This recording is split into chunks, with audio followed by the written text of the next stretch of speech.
schools full-time.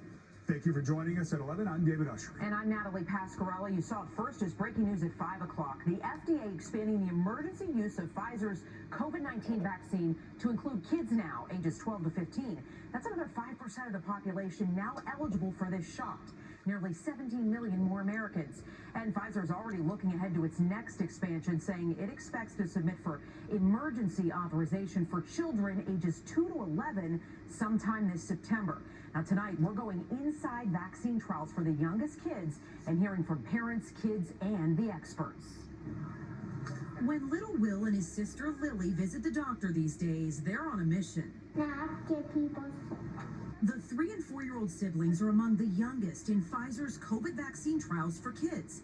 Their mother, Sarah, a nurse, tells News 4 they've had little reaction to 2 doses. Very, very, very minor. And goes right along with the adult side effects that we're seeing.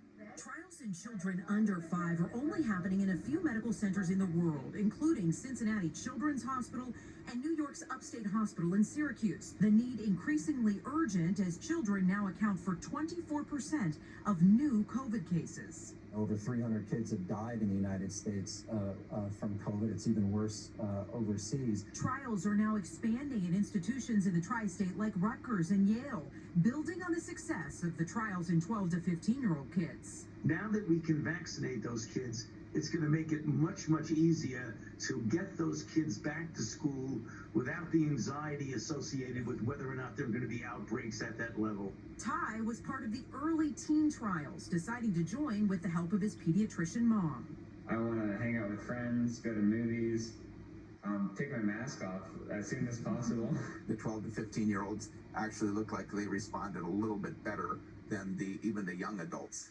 So that's why we have some idea that for the younger children, even we may not need to use the full 30 micrograms.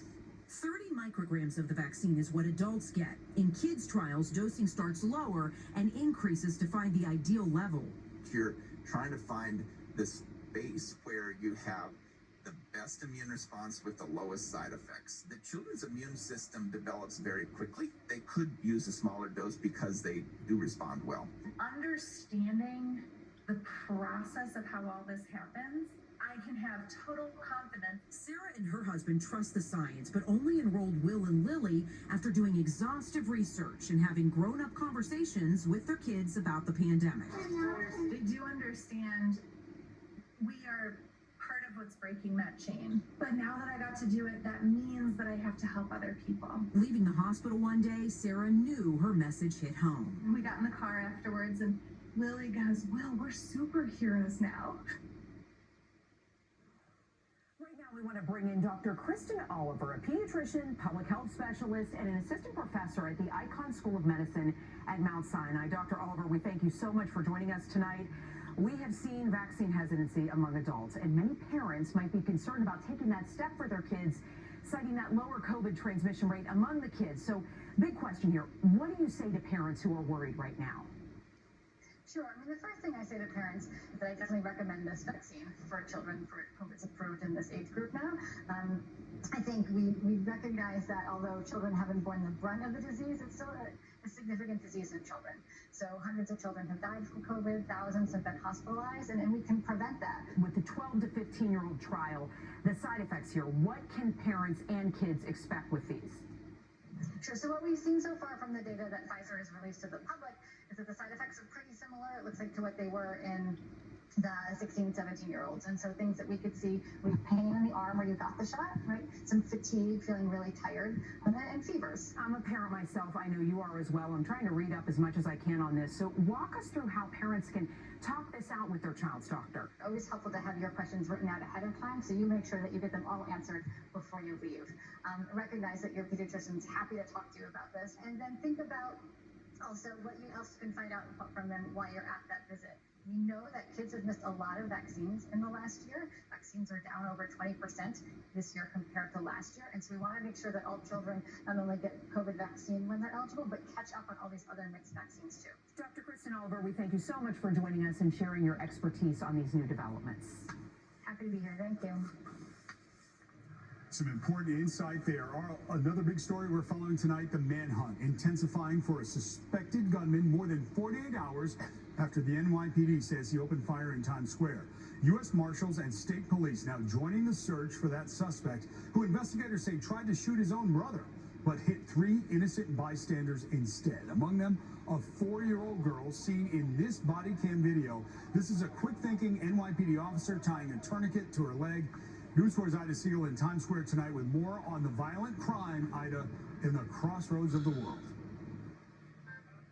David, police say that it started with this fight between the two brothers and ended with an injured little girl, and that hero police officer who you see in the body cam video scooped the little girl up, ran through the streets as if that girl was her own.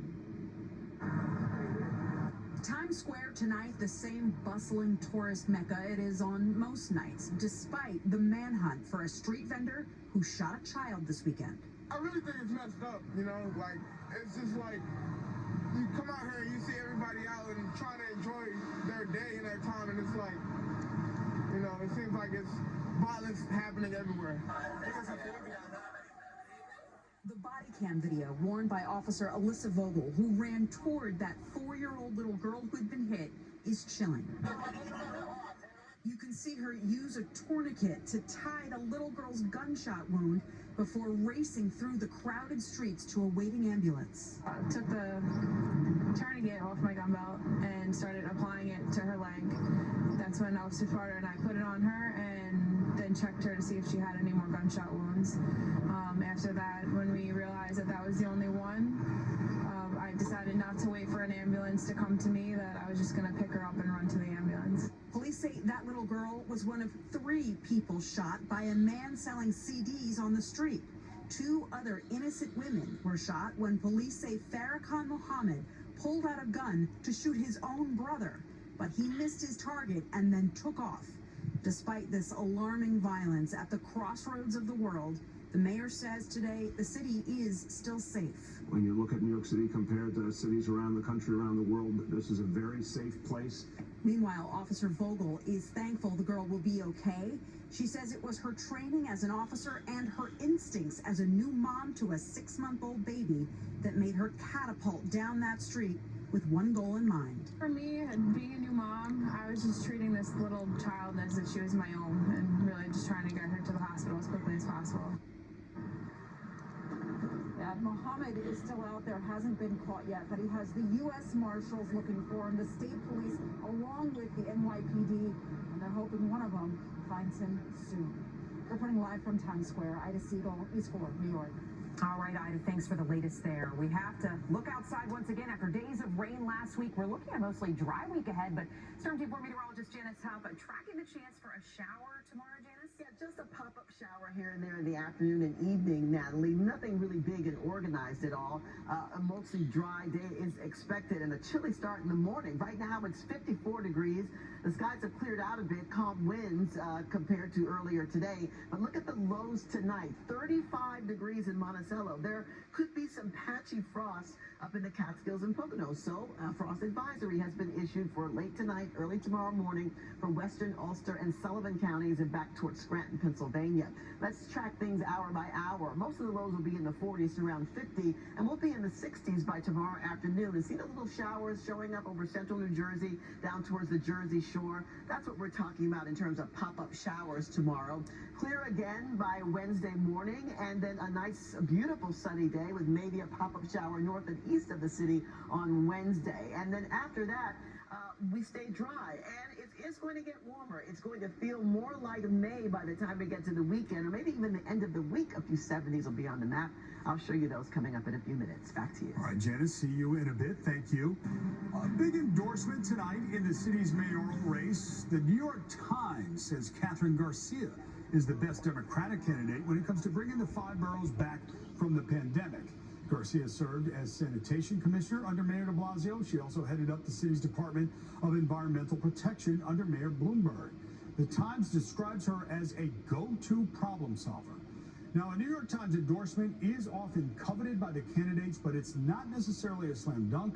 In 2013, the Times backed City Council Speaker Christine Quinn, but ultimately Bill de Blasio won. In Gaza tonight, Palestinian officials say at least 20 people have been killed by Israeli airstrikes, including 9 children. The Israelis responding after Hamas fired as many as 150 rockets into Israel Monday, including several that hit Jerusalem. No rocket-related injuries have been reported in Israel. The flashpoint that sparked all of this, though, the ongoing confrontation between Israeli forces and Palestinians around Jerusalem's Al-Aqsa Mosque. The protesters are angry about the possible eviction of Palestinian families who are locked in a court battle with Israeli Jews over property in the Arab section of the city. Driving into New York City already expensive enough, but still ahead at 11 why the cost to drive out of New York City could soon be going up. Plus, their property can be replaced, but there's one thing a Staten Island family lost during this fire that they say cannot. And later, a man arrested after driving with an exotic animal in his car. But the question police in Texas are asking tonight, where is this tiger? Storm Team 4 got us through the toughest winter in years. Enough of this. Time to get outside, recharge, know what to expect with our certified most accurate forecast. Now, let's do spring together. Storm Team 4, the best choice this spring.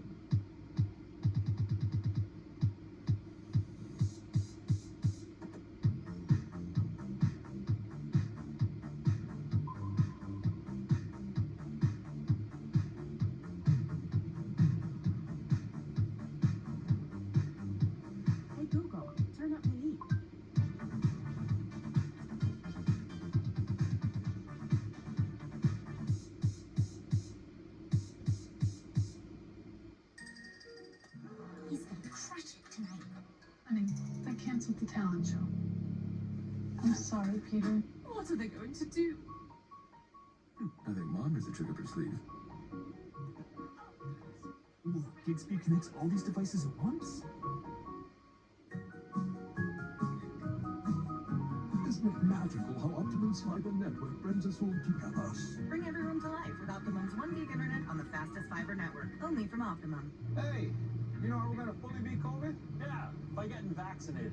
That's right. And in New York State, now everyone can. Yeah, now anyone 16 or older can get an appointment, right? And the vaccines are safe and effective and free. And now we can get back to doing the things we love. With the people we love. Am I right? Right. You gotta protect yourself, your family, and your community. Be New York tough. Spread the word and get vaccinated now. Your family has a wide range of personalities.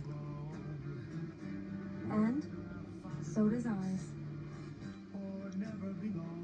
With Volkswagen's wide range of SUVs, you can all ride together. Or not. Click, call, or come by your Volkswagen dealer today and lease the sophisticated and capable 2021 Tiguan S4 Motion for just